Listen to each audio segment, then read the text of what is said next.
Dạ vâng ạ, cháu chốc nữa cháu men. Vâng ạ. Cô trông cho một lúc mà ăn cơm cho nó ngon lành. Khổ thế này có phải thay nhau mà ăn cơm đúng không? Không, mẹ bây giờ mẹ ăn, Mẹ nó vẫn ăn riêng. Vâng. còn nếu không có cô giúp việc cô ngồi đây, cô trông ngồi đây.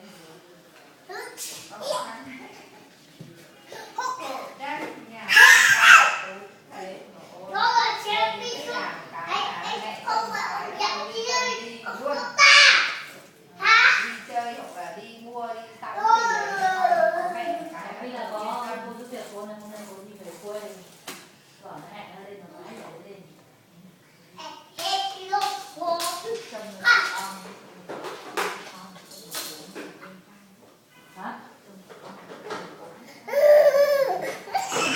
Ông trời con, ông cha tép ông đi.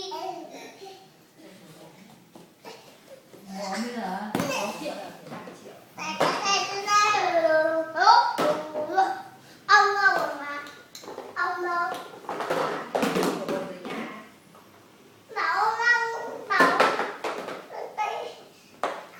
thằng Hồng ơi. Ông xin tôi cho ông để cho tôi nhớ nhá.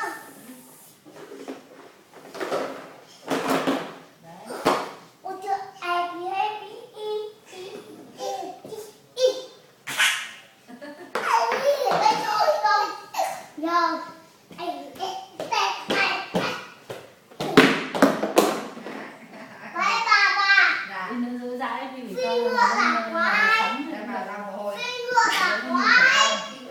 Thôi xin bà. Xin bà.